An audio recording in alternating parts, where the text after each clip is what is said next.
What's up, family? For those of you who don't know me, I'm Aliyah Habib.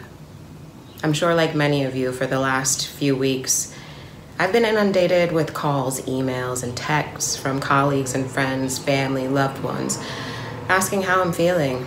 Is there anything they can do? What do I need? And for the most part, you have gone largely ignored. Because aside from dealing with the emotional ramifications of this current pandemic, I've also been spending a lot of time asking myself those same questions. How am I feeling? Is there anything I need? What can I do?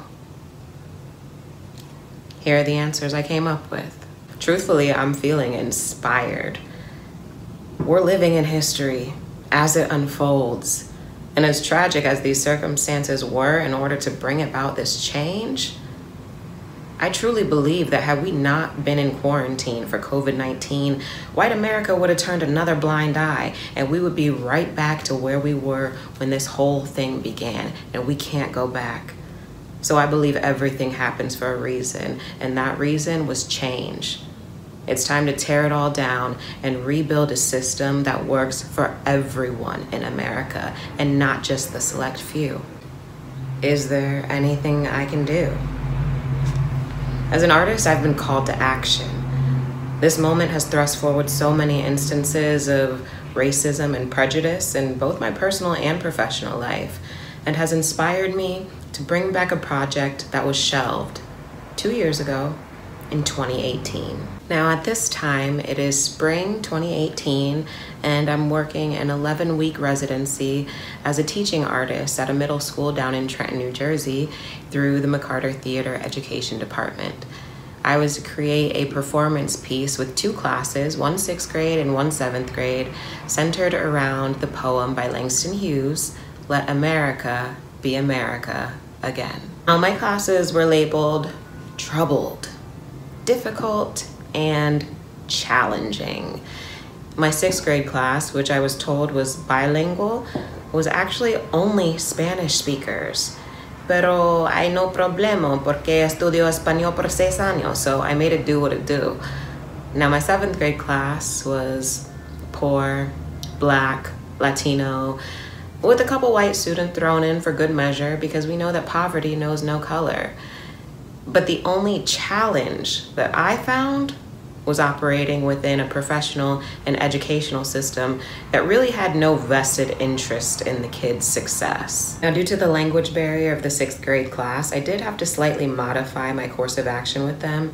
However, both classes were still very eager, and we were coming in every day. They were doing the writing assignments, we were doing the work, and we were getting things done. 2 weeks out, I was told by the powers that be that the students weren't ready, they weren't going to be prepared, and that this play was too big for them. So once again, I changed my course of action.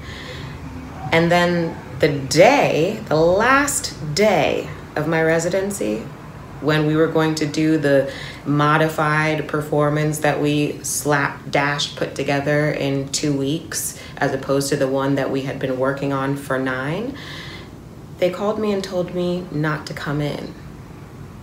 Now, here I was, the last day of my residency, excited about the work that these kids were doing, excited for them to stand up and be able to express themselves for once, the native Spanish speakers in their own language, and the other kids in their own words, expressing their ideas for themselves, by themselves. And I was told I wasn't needed. The only Black person being told by white teachers, white theater professionals, what will and will not work for these Black kids. And that's when I realized that they didn't want me for my ideas or my expertise. They wanted me to be the Black face for these Black youth and other youth of color. And I was crushed. I cried and I cried and I cried. And I had a long, long talk with God, and he said, you know what, they ain't ready. They ain't ready, but when the time comes, you'll know. And guess what, y'all? The time is now. So I am unshelving this script and I am bringing it back to life as a short film because nobody puts Lily in the corner. And for that to happen, I need your help. I need 500 people to donate $20. That's it. That's $10,000, of which 2 $1,000 scholarships will be donated to 2 graduating seniors from the class of 2020. One in my hometown of Kent, Ohio, and the other in my current hometown of Newark, New Jersey. Another $1,000 will be donated to the ACLU of Pittsburgh, where I interned, because we need to continue the fight for equality and justice for all. In celebration of my 10-year anniversary as an actor, artist, and visionary in New York and New Jersey, this will be airing on YouTube on August 21st, 2020, which is exactly 1 week before the March on Washington. We are living through and rewriting an American history that truly lives up to the ideals and principles that she espouses. Will you be a part of it? Now is your chance to be a part of it. Will you be one of the 500? I truly hope so. Make your pledge today. I thank you in advance, and I send you peace and blessings on your journey. I'll see you at the theater or on film, whichever comes first. Peace.